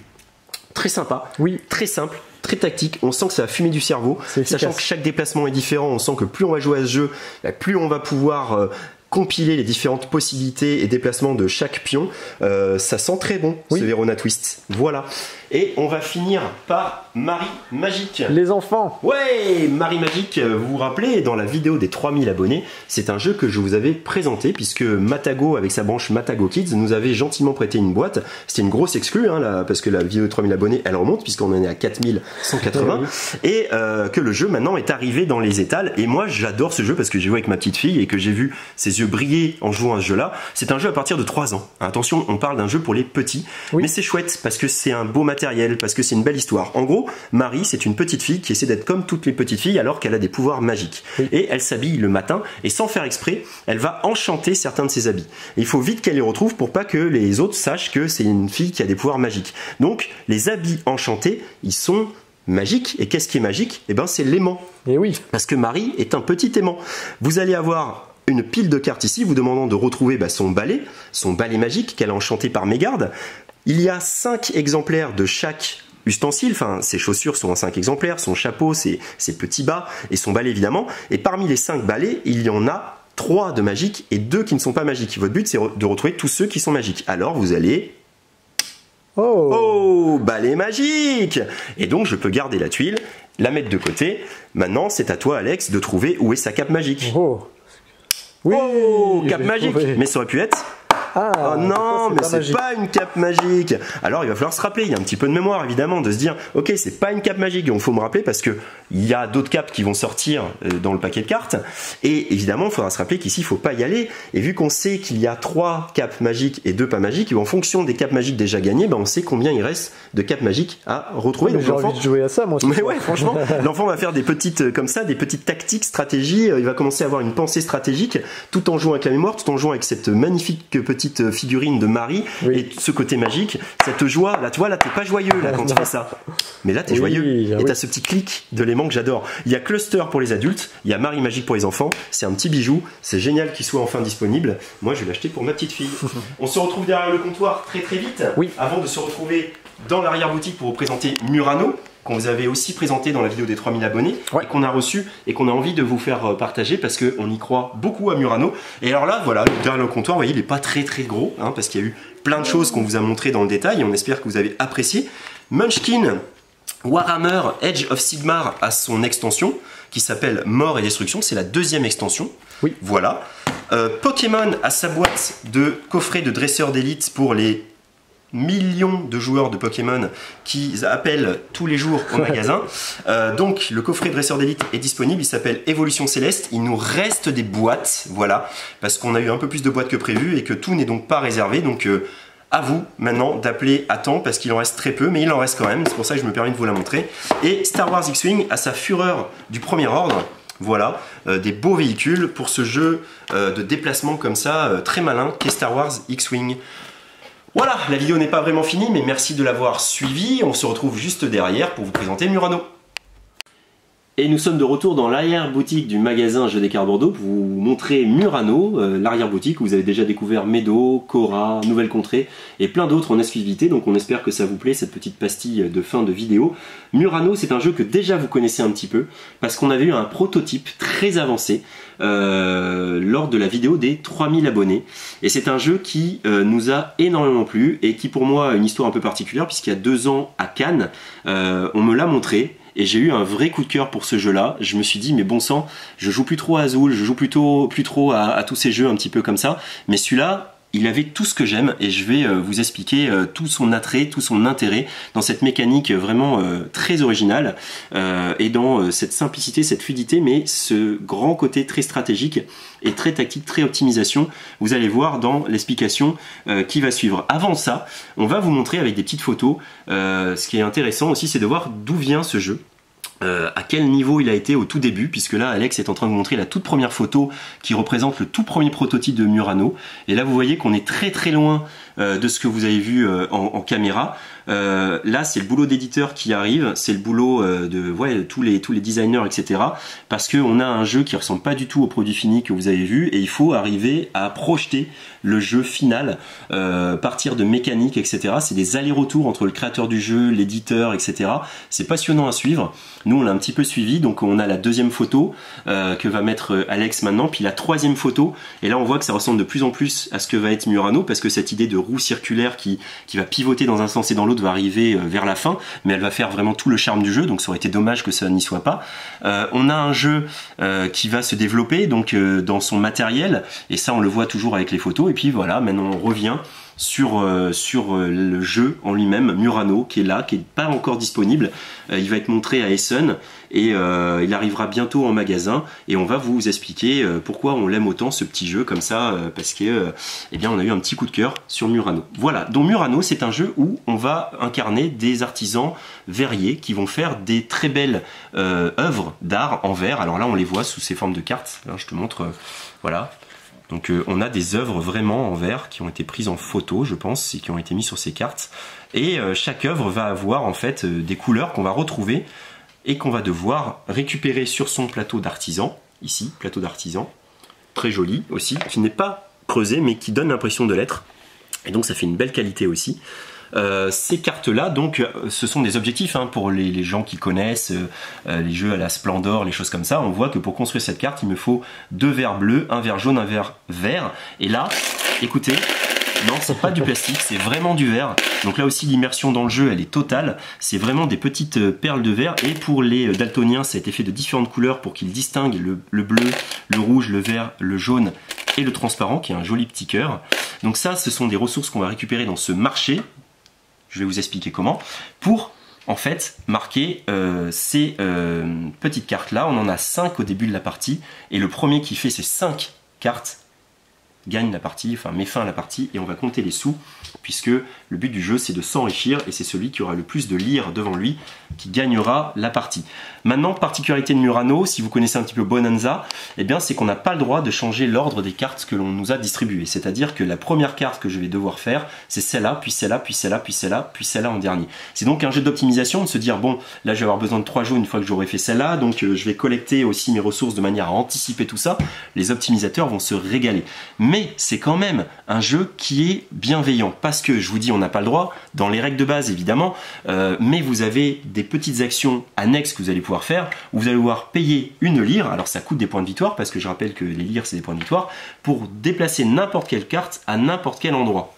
Et ça va vous permettre de créer des petites combos. Et ça, c'est le côté sympa, de vous dire, bah tiens, j'aimerais plutôt déplacer celle-là après celle-là, parce que je vais faire une radia sur les bleus, et comme ça, je vais pouvoir avoir 5 bleus, et mes 2 bleus vont me servir pour construire celui-là, et après les 3 bleus qui restera vont pouvoir servir pour pouvoir faire cette œuvre-là.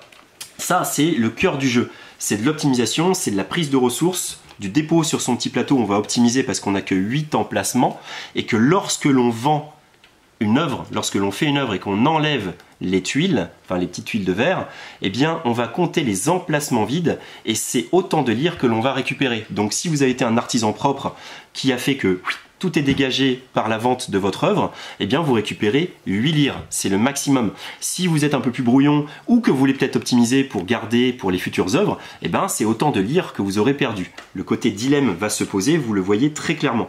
Maintenant, ces fameuses perles de verre, on va les récupérer dans ces 4 marchés. On a une action, alors on a une aide de jeu qui est là, on va devoir collecter. Collecter, c'est tourner le sélecteur qui est ici, d'un cran dans le sens aiguille d'une montre. D'accord, donc ça aussi, on a un côté, on va pouvoir anticiper ce qu'on va récupérer et ce qu'on offre aux autres également. Donc si je suis là et que je le tourne là, je récupère un vert et un multicolore, c'est donc une ressource joker. On va pouvoir également prendre 2 éclats, les 2 éclats donc qui sont là, et pendant cette phase-là, on va pouvoir payer 1 lyre par cran que l'on veut effectuer à la roue qui est à l'extérieur dans le sens inverse des aiguilles d'une montre. Et là vous voyez que si j'avais pas envie de ce vert mais que je voulais plutôt pas ce transparent mais que je voulais plutôt ce jaune, eh bien hop, je pouvais le décaler comme ça, ce qui est pas logique dans mon exemple, hein. On va dire que c'était plutôt ça mon exemple. J'avais donc 2 verts, ça m'intéressait moyen, je paye 1 lyre. Hop, je fais ça et maintenant je collecte un vert et un transparent. Donc ça, on va pouvoir s'amuser, hein. J'aurais pu aussi l'avancer de 2 ou de 3, mais ça me coûte tout ça. Donc c'est la gestion aussi de ces points de victoire, parce que les lyres, c'est des points de victoire qu'on dépense pour améliorer sa capacité à faire des futurs points de victoire. Ces 2 éclats, on va les collecter. Et on va les poser ici. Ça, c'est de l'action de collecter. Maintenant, on va négocier. Et négocier, ça va se faire avec le marché. On va pouvoir faire plusieurs choses. On va échanger un éclat, c'est-à-dire qu'un des éclats qu'on a sur son plateau, on va pouvoir le poser sur un des 4 marchés que vous voyez ici. Vous voyez ? Et lorsqu'on va le faire, alors je vais faire un exemple, hein. Je vais poser le rouge ici, par exemple. Je vais donc activer ce marché et je vais récupérer toutes les zones où il y a un cercle ici lié au marché que je viens d'activer. Comme vous voyez, ce marché est lié à cette verte et à cette rouge. Donc là, c'est clairement du troc, hein. C'est-à-dire que pour un rouge, j'ai récupéré un rouge et j'ai récupéré un vert en plus.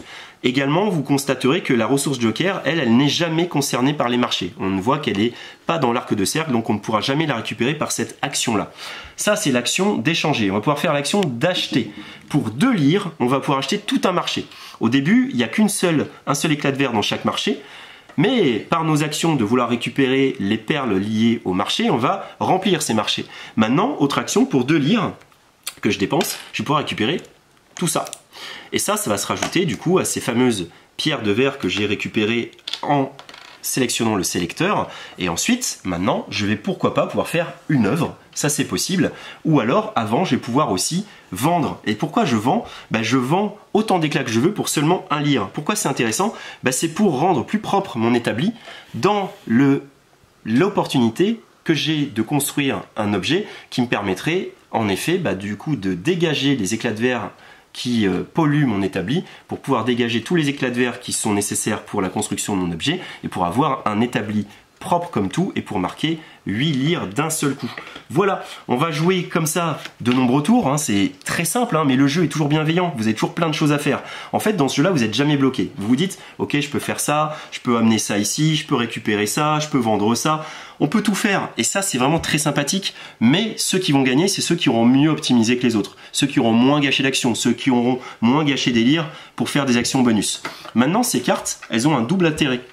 Évidemment, ça va vous permettre d'avancer vers la victoire, mais vous voyez qu'elles sont reliées à des familles. Les familles qu'on va retrouver ici. Et au début de la partie, on va assigner à chaque type de famille un petit pouvoir. Lorsque je construis une carte, je vais la mettre, hop, on va le montrer sur ce plateau-là, je vais la mettre de ce côté-ci de mon plateau. Cette action-là est toujours disponible, je vais pouvoir l'activer à n'importe quel moment de mon tour de jeu. Et elle est liée à la carte qui a été tirée aléatoirement au début de la partie. Vous voyez, ici par exemple, je pourrais échanger une gemme jaune, enfin récupérer une gemme jaune ou une gemme bleue. Ici une gemme rouge ou une gemme verte. Ici pour 0 lyres, pouvoir récupérer les pièces d'un marché. Ici pour 4 lyres vendre, alors que normalement c'est que pour un seul lyre. Ça, c'est des cartes d'action de base pour les joueurs débutants. Et le jeu vous en propose de nombreuses que vous allez tirer au hasard et que vous allez mettre avec chaque famille. Donc ça vous assure une diversité de jeux, des stratégies de jeu qui vont être excellentes parce que dans votre ordre des cartes, vous allez aussi des fois décider des actions potentielles qui peuvent vous intéresser. Vous dire attention, cette action, j'ai vraiment envie de la faire très vite parce qu'elle permettrait de récupérer un rouge et un vert par exemple, qui me permettrait de récupérer le rouge qui me manque pour faire cette œuvre-là. Vous voyez, ça va fuser dans tous les sens. Et c'est ce qu'on aime dans Murano, c'est que c'est méga simple, que ça ressemble à un jeu pour les joueurs pas complexe et ils vont pouvoir s'y plaire, hein, vraiment comme dans Azul. Ils vont pouvoir faire plein de choses parce que c'est très bienveillant, on n'est jamais bloqué, on a toujours plein de capacités à faire et on se sent toujours génial dans Murano. On arrive toujours à faire ses œuvres, toujours. Mais on va pouvoir aussi creuser, c'est-à-dire se dire ah, j'aurais pu optimiser, j'aurais pu dépenser moins, j'aurais pu activer mes pouvoirs au bon moment, utiliser les pouvoirs qui étaient à ma disponibilité pour pouvoir récupérer des ressources plus facilement et moins gâcher ça avec les sous et aller plus vite pour construire plus d'œuvres et finir avant les autres parce que c'est une course. Et voilà, c'est vraiment ça Murano, avec aussi pour la diversité, ça les amis, c'est recto verso. Et ça permet aussi d'avoir des parties différentes, hein. Donc pour ceux qui veulent de la rejouabilité dans leur jeu, bah, Murano il est bien là. C'est donc un jeu, on va dire, qui a une saveur de Azul, qui a une saveur de tous ces petits jeux comme ça, mais qui amène avec cette histoire de sélection, cette histoire d'anneau circulaire extérieur qui va tourner dans l'autre sens, cette histoire de troc, cette histoire de combo de pouvoir, bah, tout ce qu'on aime dans ce genre de jeu et qui se retrouve là dans, bah, voilà, fondé dans ce jeu auquel on souhaite un beau succès Murano parce qu'on sait que ça a été un gros travail de nombreuses années qu'on vous a montré par ces photos. Vous avez vu à quel point il faut croire à un projet quand on part d'un prototype. Hein, Alex, toi qui fais des prototypes, tu sais, et les tiens sont des fois beaucoup plus jolis que les premières photos qu'on a vues. Mais en tout cas, voilà, c'est tout un travail qu'on a envie de souligner et de soutenir. Murano sera disponible incessamment sous peu. Et si ce jeu vous a intéressé, ben, vous pouvez le rajouter dans votre liste du Père Noël. Voilà, la vidéo est maintenant finie. On vous remercie beaucoup de la suivre, hein, même si ça fait plus d'une heure, bah, vous aimez ça. On voit que des fois c'est votre petit rendez-vous de la soirée. Dans les commentaires, ça nous fait très plaisir. Eh bien, on vous donne rendez-vous la semaine prochaine, évidemment. C'est Alice qui vous présentera les nombreuses vidéos parce que bah, on approche hein, de Noël, évidemment. Et là, entre le 8 et fin octobre, ça va débouler. Vous allez voir, les joueurs vont se régaler parce qu'il va y avoir plein de super jeux. D'ici là, amusez-vous bien. Venez nous voir au magasin. Commentez cette vidéo si ça vous a plu. Et à bientôt chez Jeux d'Écart Bordeaux.